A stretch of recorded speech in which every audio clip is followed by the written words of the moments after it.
How's it going? We're over the halfway point for the Jenny Lek. Yeah. And it's busy, busy, busy. It is busy. Tell me about your week. Well, my week has been busy. Sad week because I lost my dog, my beautiful, beautiful Conan, and that sort of not a distraction because, but anyway. Yeah, no, but it is actually. Let's just talk about that for a minute. When you lose a pet, it's like losing a member of the family, and you're on the campaign trail right now, and you've got an important job to do. Yeah. And I think you're holding up well, considering, because he is a huge, huge hole.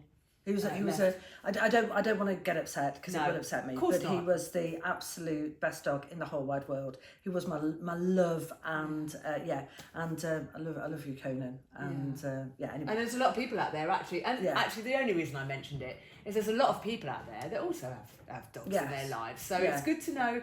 People only know this sort of like, well, Amanda Solloway is standing for Derby North. The people that don't bother to listen to politics that deeply or ask enough questions, they don't know much about you. Yeah. So let me ask you something else. What's the number one doorstep Derby topic that's coming up from people that you're leafleting with and talking to? So the really fantastic thing is that I'm knocking on doors, walking, delivering leaflets, walking into different places to get a quick cob at lunchtime or whatever. And a cob, not a roll. A cob at lunchtime, absolutely. We're going to get a cob at lunchtime. And people are saying, hello, Amanda. They recognise you straight away. Recognised, which is really good. And they're also thanking me for all the work that I've been doing in the community. And again, that is so rewarding, just thinking that the things that I have done are being recognised and rewarded. Well, I think it's just around the fact that it's always really hard to talk about yourself, actually. So I am going. Yeah. I try and be as honest as I can, without wishing to sound big-headed, because I certainly don't want it to come across as that. But I think the message that I'm hearing of people saying that I am caring, that I have always been very hardworking, that I try and get to as many different events as I can. But it's not all about the events, it's about really making a difference to people's lives as well. So even attending, sort of community lunches, that kind of thing. And this week, for example, at the Museum of Making. We were there. We were hanging out there, which was such a fantastic place to go. Yeah, well, it was, but it's great. I mean, as well. I mean, the great stuff about Derby are the museums that we have, as an example. Right, yeah. And I think the other thing that people are saying to me is the promotion of Derby, which they certainly sense. So there's lots of things that are coming up on the doorstep. I mean, the other side, of course, is will people vote for me? And I think that's a difficult decision. And I, being honest with you, I don't know. I think. Do they ask you straight out? Like, do you ask them straight out? Can we rely on your support? Or do you say to me, "You're going to vote for me," or do you just sort of like? Is your aim to just like connect with them? Like, do you ask anybody when you go out? Yeah, so we do. I mean, at this stage, it's good to know, can we count on people's support? So when we're knocking on the door, some people just say, because I am very recognisable, some people say no, just not interested. Really? Some people will say just go no. Yeah, absolutely. Some people might answer the door, and what's your answer to someone that says no? Do you just say okay, thank you? Yeah. well, I get it because I don't like people necessarily knocking on my door either. So it's not. I understand it. It's always difficult if we get people who are nasty, and people shouldn't be. But that's we have. It's not always me as well. It's the volunteers who are out with me. But on the whole, people are very, very polite. Really, very nice. If they don't want to talk, they just end the conversation very quickly.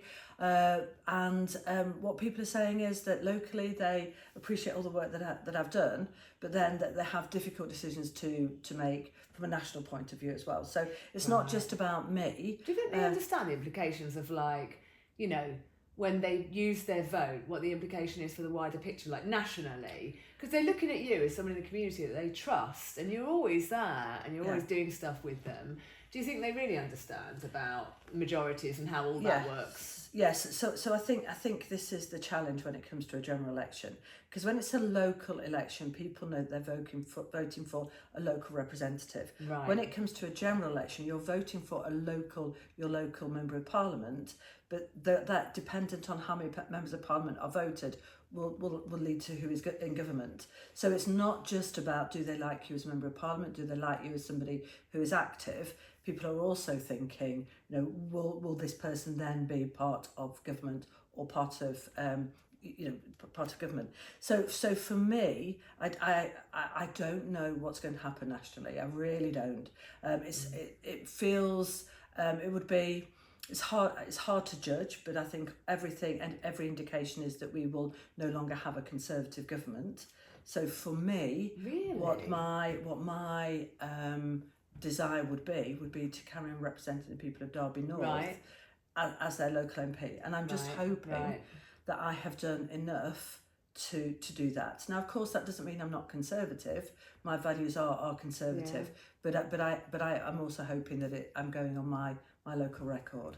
So what kind of topics? So you knock on the door, you're out in Derby North, you're canvassing, and Mrs. Miggins opens the door. What's the top topic?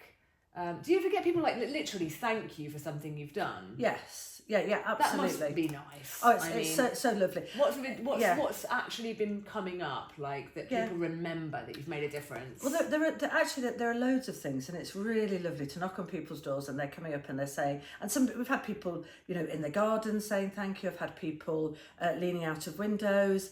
Today, when I was walking out leafleting earlier, somebody came up and said, "Look, thank you, good luck." Wow. The kind of things that they're thank you for is a whole variety. Right. So, as an example, I knocked on somebody's door, and the lady had her daughter had a problem with PIP, and we managed to sort it out, and she now has transformed her life. So that's fantastic to knock on somebody's door and know that you've done that. Also, businesses, as an example, from a flooding point of view, really helping and supporting. And making sure that we're making sure that we're securing our defences should we hit that situation again. So there's things like that. One of the things I'm renowned for from a mental health point of view, people have thanked me for the things I've been doing from mental health, and then businesses as well. So literally a whole raft of things, all of which is lovely, which you hold, because it's always difficult when it gets this close to a general election. And I think for a self-preservation point of view, it's important to hold those things that you have, people are telling you that you've done well, not that you're just hoping that you have.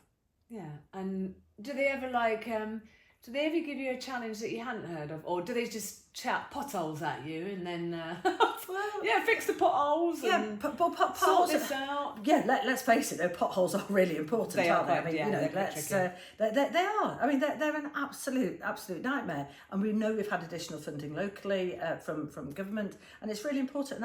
And the other thing is parking at schools as well. A common thing, if you're campaigning around where schools are, people are really concerned about the parking, and it's a really difficult situation, because you have the resident, you have the parents, and then you have the school as well, and it's around how you try and find a compromise that fits everybody as well. What about the No Mow May when you went out in? Have they mown that yet? Gordon Bennett, it's not yet. It's awful. Literally, you're fighting your way for this. I was surprised not to see you when I sit on land. You won't be able to see me. You won't be able to see me because it's too high. I mean, there is literally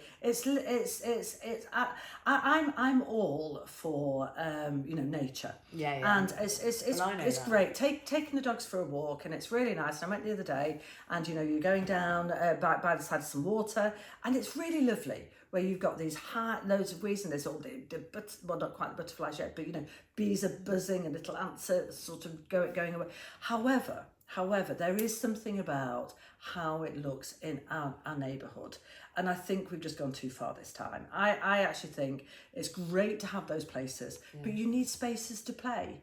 And if you've got these really high weeds, kids need places to play, and these are spaces where they could be playing. And I'm guessing what's good about, if I may, what's good is that you're out there seeing it. Yeah. You're not just sitting behind a desk going, I hear that there's a long bit of grass down in Mackworth. Yeah. You're actually going to look at it. Well, it's very hard to avoid. Yeah. So we do need to make sure that we are getting them mowed. It's really important. Tell me, do you ever knock on a door and bump into anybody that is connected to anyone who works in the rail industry in Derby? Anybody whose family works in the rail industry, and they recognise what you've done with the trains and Derby as a city? Yeah, well, lots of times you can think, if you think about the people who live in Derby North, that where they might work, people might work at Rolls-Royce, recognise all the work they do with Rolls-Royce, as an example.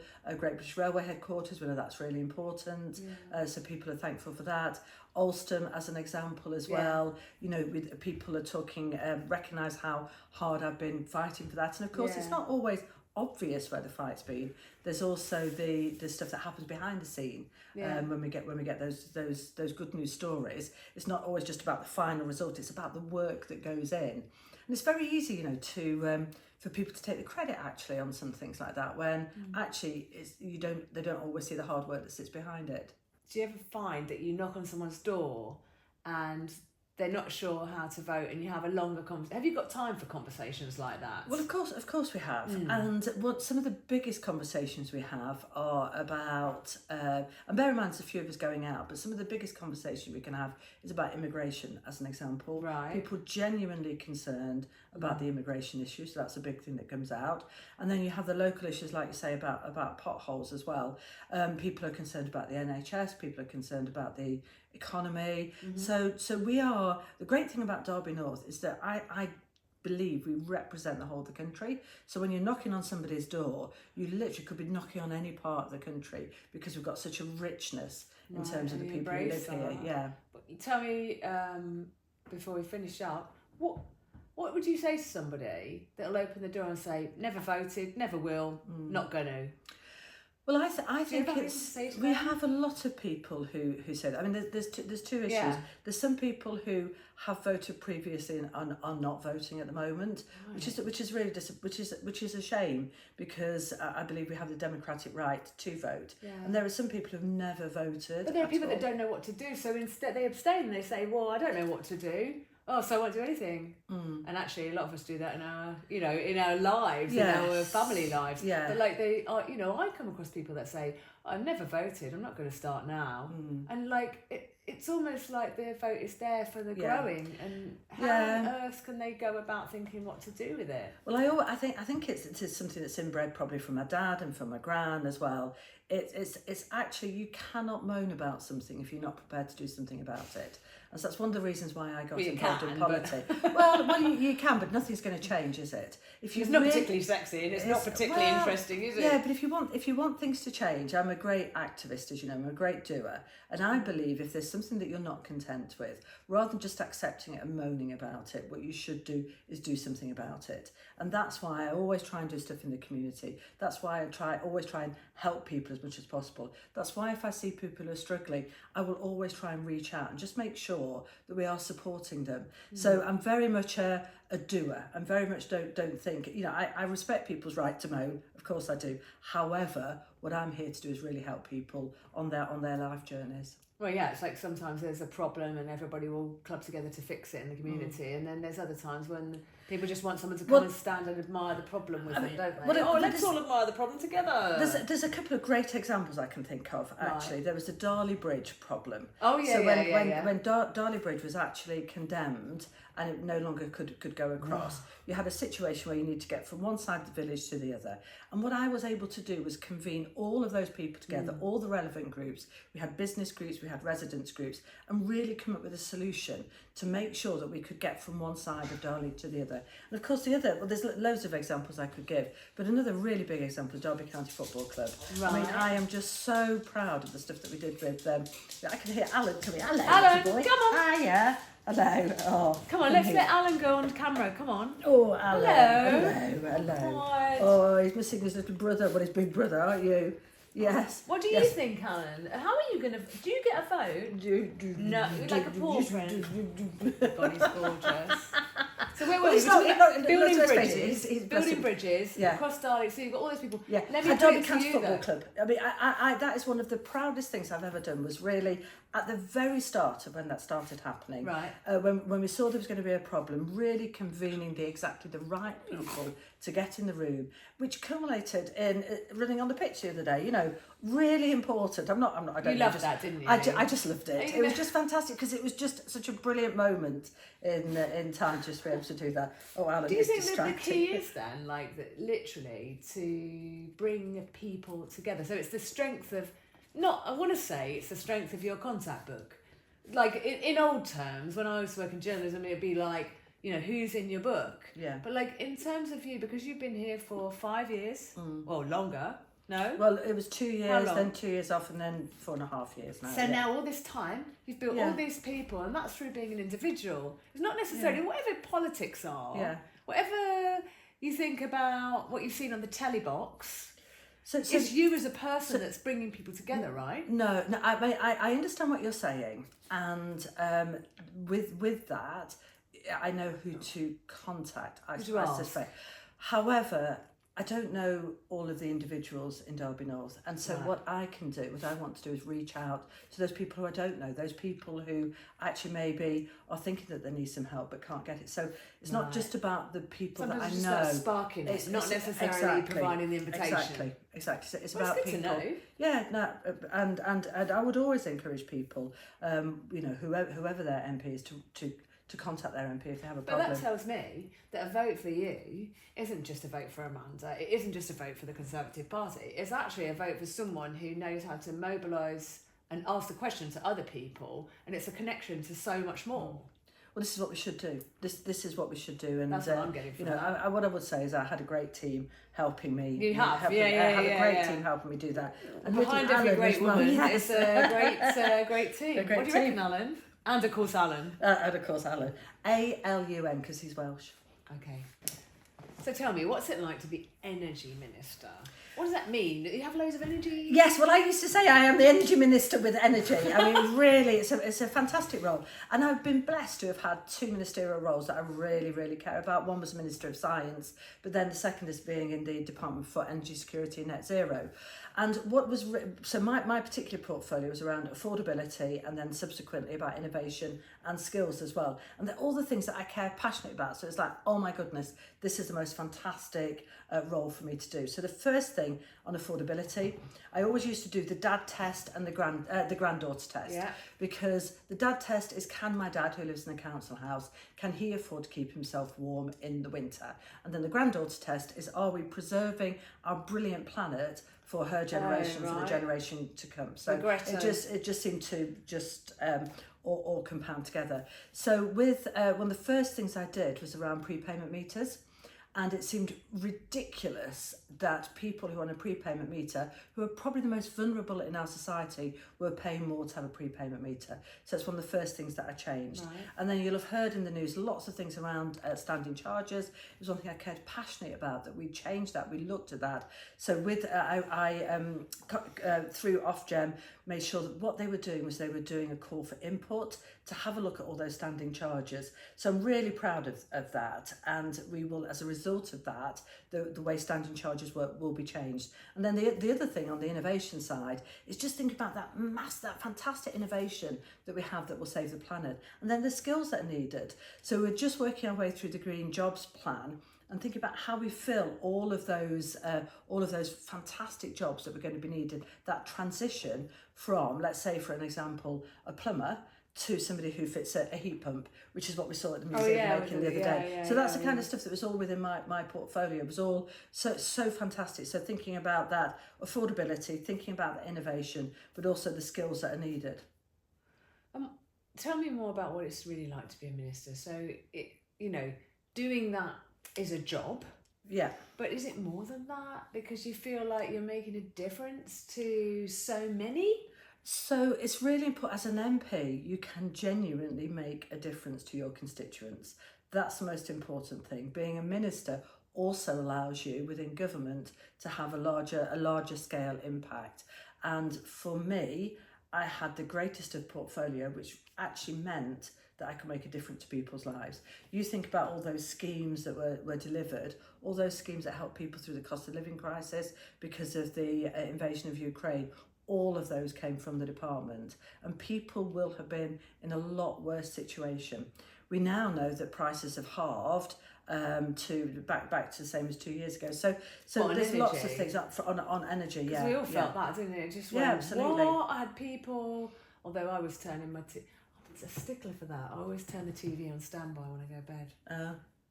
Everything's off. Yes, yeah, I go around and turn all my plugs off now. And people were going, oh, electricity's gone up so much, gas has gone up so much. And I was like, do you turn everything on standby in the evening? And they're like, not really. And everything's on trickle charge and everything's on standby. Yeah. And I'm like, whoa. Oh, yes, those little vampire things, they just suck the energy, Amanda, Okay. I have some very pressing questions Okay. at this stage in the proceedings. Pancakes or waffles? Do I have to have either? Yes, I'm it's not one or the other, and there's nothing else. Pancakes or waffles? Do you like both, or you like neither? Well, I'm not. What are you saying? I'm not ever so fussed. I'll tell you what then. Savoury pancake. French what? There you go. With what? Well, I'll tell you what I'd have. I'd have a Derby pikelet. Oh, with some pikelets! smoked salmon and some soft cheese. There you go. Pikelets, nice, Yes. nice. What item of clothing have you had the longest? Amanda genuinely doesn't know these questions. So they are in my book, and she hasn't looked. So this is really random. I keep I've got some of my mum's dresses. You've got some amazing pieces, and I knew that. Well, That's why I put this on my list. I love clothes. Yeah. And like this as an example. And you wear them well. It's 10 years old. I'm not sucking up to you, and I don't need to. 10 years old. Yes, River Island, 10 years old. But it's Key all pieces. it's just keeping. Although I did burn it. And this necklace, can you see that necklace? It's just tatty, beautiful. Tatty divine. Love a So bit of beautiful. tatty. I looked her up on Instagram after you. So anyway, good. go on. Yeah. So this is what's the oldest? So piece the of oldest clothing? I've actually got one of my nan's lace dresses. Ooh. So that Handmade lace or? Yeah, it would have been. I think. Do you wear it? I don't, because I can't fit into it. Oh. I've got one of my mum's old dresses for like almost like a Mary Quant type look, you know, with the polo neck, turtleneck. But probably the oldest one that I've got of mine is, bear in mind my oldest daughter's 38, is a maternity dress. Oh. That now fits me as a normal Oh, dress. great. There you go. What's not to like? Bonus. About that? Yeah, very nice. Okay, would you rather travel 50 years in the past or 50 years to the future? Flippin' heck. History being my passion. Not my. I got a U. That's the only thing I did well at in my O-levels, and I got an A in it. I love history. I adore it, but I would go to the future. Why? Because I am a very forward-thinking person. You're just going to pop there and come back. I think it's fascinating. I just think the opportunity that we have, and I just hope we all seize that opportunity. A bit like with the environment, you know, if we care for this planet, 50 years time, it's going to be incredible. What if you went there and it was like, you know, Doctor Who? I'm only there for a minute. I'd come back. Well, you just go, oh, see ya. Well, actually, that would impact even more on my determination to make sure that we look after this planet. Right. So you take it as a research trip, yes, rather than going backwards and putting a bet on. Oh no, I'm not interested in that. No, but I would like to go back and ask Elizabeth I. You know how. Was she a virgin? Anyway, let's not go that way. Would you rather be the fastest person in the world or the strongest?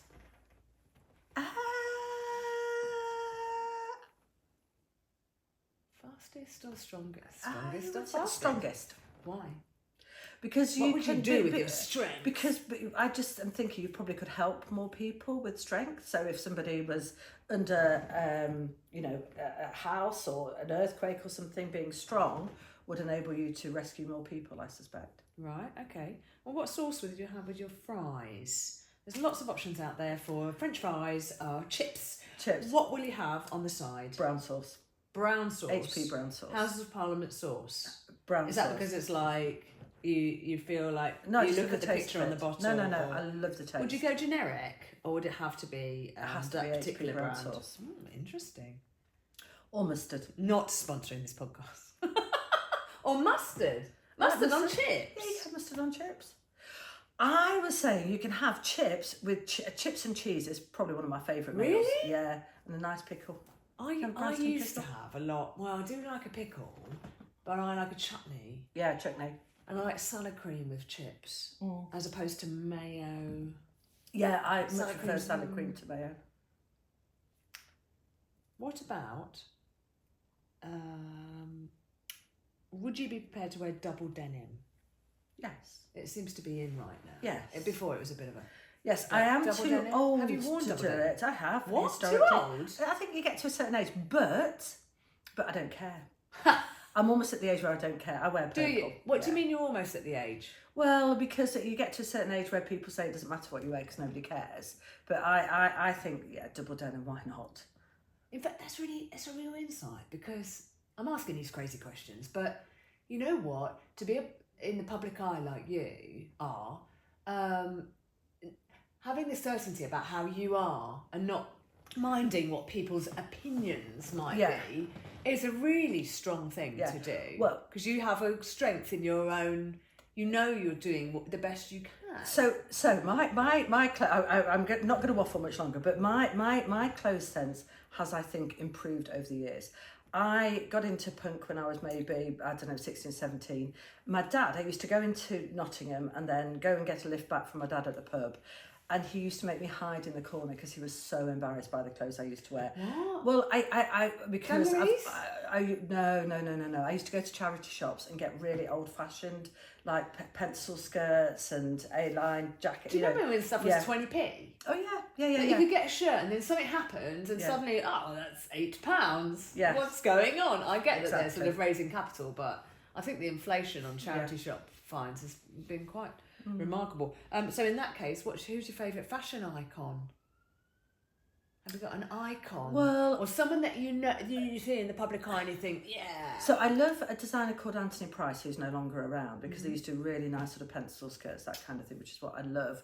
You've got what's not to love about old Vivienne Westwood. I mean, just absolute. Didn't you have a bracelet that was worn on the catwalk? Versace, yeah.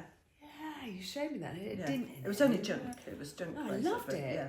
And it had a bit missing, and then you said you like to think that Naomi Campbell had chucked flung it across. Ooh. Yes. Yeah. And then let's wrap up with something really, really, really probing.